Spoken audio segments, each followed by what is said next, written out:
여러분 안녕. 며칠 동안에 눈 너무 많이 와가지고요. 폭설 때문에 비행기도 많이 못 뜨고 그랬죠. 그런 가운데 저는 이제 오늘 그 천백고지 윗새 오름 뭐 이런 곳들이 문을 안 열었었는데요. 오늘 드디어 이제 문을 열고 사람들을 받고 있습니다. 그렇지만 제가 가기 전에 지금 들어온 곳은요, 바로 스키를 타는 곳이 아닌 썰매를 타는 곳을 여러분들에게 보여드리려고요. 한번 보시죠. 아주 천진난만한 어린이들, 귀한 어린이들입니다. 그리고 부모들이 많이들 지금 와서요, 애기들과 놀고 있고, 그리고 남녀 할 거 없이 모두 와서 즐겁게 놀고 있는 모습입니다. 잠깐 들려서 스키 타는 모습 보고요. 저는 나이가 들었기 때문에 스키 아니고 썰매입니다. 나이가 있어서 저는 구경으로 부러지면 안 되기 때문에 앞으로 가보도록 하겠습니다. 이곳에 오니까 뉴멕시코 캘리포니아의 주였던 화이트 샌드가 생각나네요. 그것도 역시 사람이 많지 않았던 기억이 나는데요. 그런 가운데서도 썰매 탔던 그런 모습들이 기억이 납니다. 이곳에 오니까 가족과 함께 와서 썰매 타고 있는 모습 정말 평화롭죠? 네. 자, 오늘도 여러분들 어떤 또 기사들이 올라왔는지 한번 보고 분석해 보도록 하겠습니다. 이곳은 윗새오름 그리고 천백고지 아래쪽에 있는 썰매 타는 곳입니다.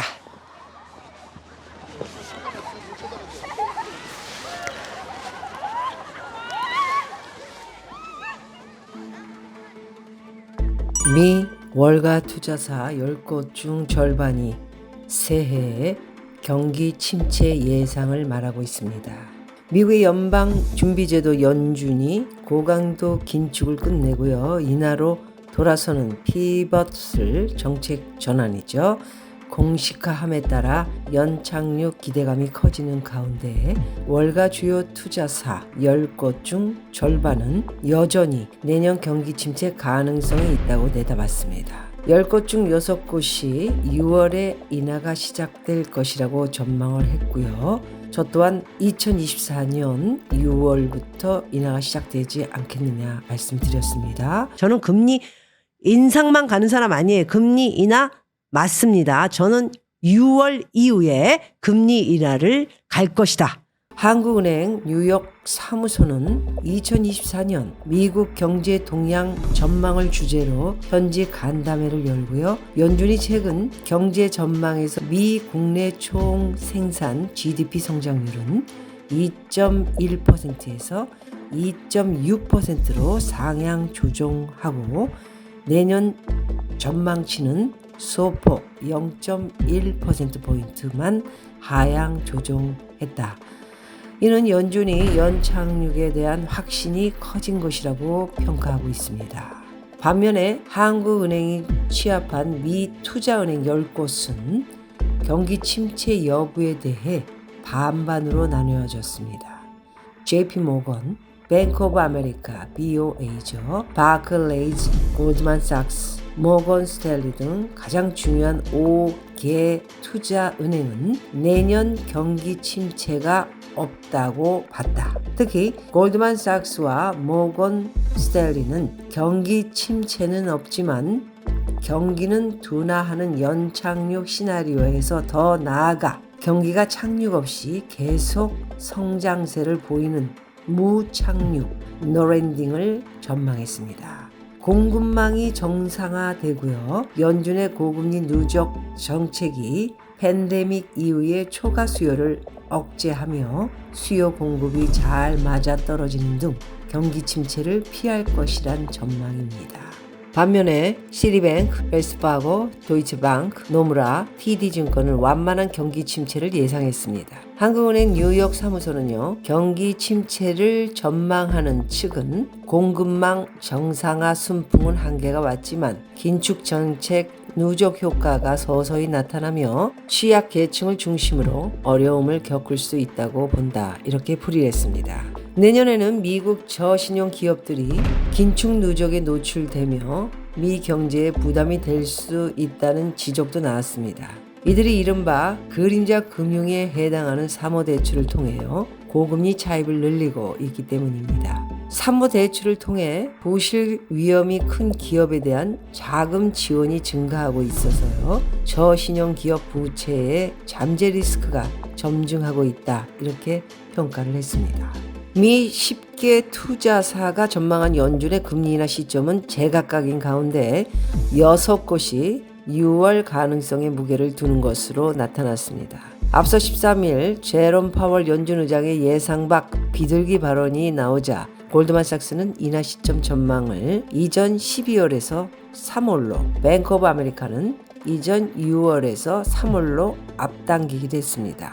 웰스파고, JP모건, 노무라 등 6곳은요 6월, 그리고 TD증권은 5월로 내다봤습니다. 골드만삭스는 인하 폭도 기존의 0.25포인트에서 1.25포인트로 대폭 확대를 했습니다. 자, 미국이 점진적으로 이제 2024년 금리를 내릴 것입니다. 이제 3월이 될 것이냐, 6월이냐, 5월이냐 굉장히 서로가 말이 틀리고는 있지만은 어찌됐든 금리를 인하하는 것은 사실이고요. 이제 인하를 한다 하더라도 많이 내린다면 0.75에서 1%까지 내리지 않겠는가, 저는 그렇게 보고 있고요. 어쨌든 너무 어려운 시기에 여러 미국이 지표는 좋은데요, 많이 국민들은 힘들다. 제가 얼마 전에 말씀드렸던 것처럼 56% 이상이 살기 힘들다라고 이야기를 하고 있습니다. 그래서 어쩌면 미국이 경제가 조용한 공황에 와 있는 것이 아니냐, 이렇게 주장하는 사람들도 있다 말씀을 드리겠습니다. 최근 몇 달 사이에 나온 국내 총생산, GDP, 소매 판매, 고용 등 주요 경제 지표는요, 미국 경제가 탄탄한 성장세를 걷고 있음을 보여주고 있습니다. 여기에 내년 연준이 금리 인하 기대감이 합쳐지면서요, 미국 증시는 소위 대단하죠, 불장을 이어가며 산타랠리에 대한 믿음을 더해주기도 했습니다. 지금 상황을 대공황에 빗댄 조용한 공황이다. 미국의 경제 매체인 CNBC에 따르면요, 조용한 불황이란 평균적인 미국인의 수입에서 주거비, 교통비, 식비 등 주요 지출이 차지하는 비중이 점점 더 커지면서 생겨난 말입니다. 일부 틱톡 사용자는요, 재정 여건은 악화되고 있고 예전보다 더 오랫동안 열심히 일하고 있지만 경제적으로 오히려 더 힘들어지고 있어 지금이 대공황 때보다 더 힘들게 느껴진다는 주장을 내놓고 있는 것입니다. 미국의 실업률은요, 대공황 때의 25%와 비교해서 훨씬 더 낮은 3% 후반대에 머물곤 있지만 또 상승 속도가 둔화했다고는 하나 임금도 여전히 상승세를 나타내고 있습니다. 그러나 문제는 이런 임금 상승 속도가 높은 인플레이션과 생활비 상승 속도를 따라가지 못한다고 느끼는 소비자들이 점점 더 늘어나고 있다는 점이죠. 그래서 조용한 불황을 주제로 한 여러 가지 기사들이 나오고 있는데요. 주거비, 교육비, 의료비가 계속 상승하면서 말씀드렸던 근원 물가들입니다. 가정의 여유 자금이 줄어들자 미국 소비자들 사이에서 재정적 어려움을 극복하기 위해 끊임없이 노력해야 하는 스트레스와 불안감으로 인해 정신건강에 위기가 나타나고 있다. 이렇게 분석도 하고 있습니다. 부채가 늘고 고용 불안한, 정신적으로 힘든 상황인데요. 현재 미국 가계의 전체 신용카드 부채는요, 2분기 역사상 처음으로 1조 달러, 약 1,302조 원을 넘어섰습니다. 현금이 부족하다 보니 신용카드 의존도도 커졌고요. 연체율은 상승 중입니다. 이뿐만이 아니라 미국에서는 지금 사고 나중에 결제하자, 이런 문화가 확산 중이라고 합니다. 미국 신용카드 잔액이 사상 최고치를 기록하고 연체율이 올라감에 따라 그 어느 때보다 많은 쇼핑객이 블랙 프라이데이 등 주요 쇼핑일에 지출을 늘리기 위해 지금 사고 나중에 결제하는 서비스를 이용하고 있다. 좀 안타깝네요. 이는 수중에 가진 돈이 없어 단기 부채 의존도가 커졌다는 말입니다. 이뿐만이 아니라 401k, 퇴직연금에 손을 대는 사람도 늘었고요. 몰기지 대출금리가 7%를 넘어서 많은 사람들이 주택을 구입하지 못하고 있는 것으로 알려져 있습니다.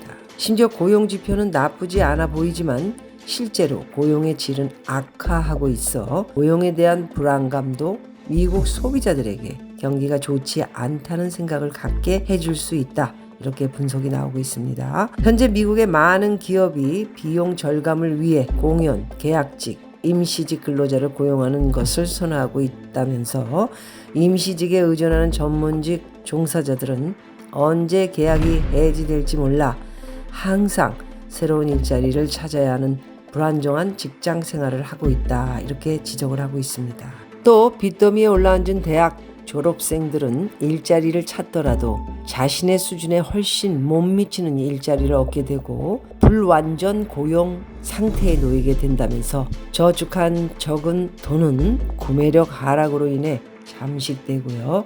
여기에 인공지능의 빠른 발전과 고급은 궁극적으로 인간을 대체할 수 있는 기술에 대한 우울한 전망을 불러일으킨다. 이렇게 이야기들 하고 있습니다. 전문가들은 지금 공황 전혀 아니다. 100년 전과 비교하면 오늘날 기대 수명은 훨씬 더 길어졌고 삶의 질은 훨씬 더 좋아졌으며 잠재력을 실현할 기회는 훨씬 더 많아졌고 인권은 더 널리 존중되고 정보와 교육에 대한 접근성 광범위하게 확대되었다. 컬럼비아 경영대학원 경제학 교수인 브렛 하우스라는 분의 이야기고요. 고금리와 고인플레이션 장기화로 지금 경제 상황이 힘들다고 느낄 수 있지만 그렇다고 공황에 비유하는 건 어불성설이다. 이렇게 주장을 하기도 합니다. 경제학 박사들이죠. WE 업전고용연구소의 연구 책임자인 스잔 하우스만은 공황은 완전히 다른 차원의 문제라면서 우리는 지난 80년, 90년 동안 이와 같은 상황을 본 적이 없다. 틱톡 사용자들의 주장이 지나치게 과장됐다. 이렇게 비판도 했고요. 실제로 1930년대에 대공황이 일어났을 때 미국 증시는 폭락하고 수많은 사람이 일자리와 집을 잃었다. 또 많은 은행이 파산을 했고 실업률은 고공행진을 하고 디플레이션의 소용돌이를 겪은 잔인하고 장기적인 경제 위기였다. 그러나 지금 상황과는 매우 다른 건 사실이지 않냐 이런 이야기죠. 이제 심지어는 불행 지수는 대공황 때는 말할 것도 없고 1970년대 고인플레이션 시기보다 훨씬 낮은 수준이라는 게 신문 포브스의 지적이기도 합니다. 이런 차이에도 불구하고요. 주로 젊은이들이 많이 쓰는 틱톡에서 조용한 불황이라는 말이 등장했다는 사실은 그만큼 젊은이들이 현재 경제 상황을 부정적으로 보고 있다는 뜻으로 분석들을 좀 하십시오.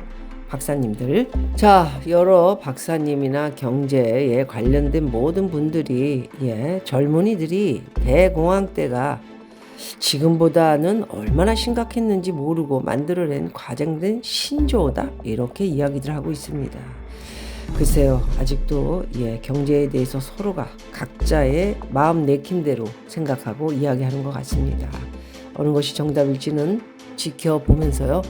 시간이 가야 이야기를 해주는 거고 전체적인 해답은 없는 것 같습니다. 아직까지도요. 오늘은 여기까지 하도록 하겠습니다. 고맙습니다. 여러분, 오늘은 썰매 타는 곳에서 제가 좀 걸어다니는 모습 보여드렸습니다. 어땠어요? 귀엽죠? 욕 들어먹을 거 생각하고 귀엽죠라고 말씀드렸습니다. 정말 언제나 이런 곳을 오면은 동심의 세계로 가는 것은 확실히 맞는 것 같습니다.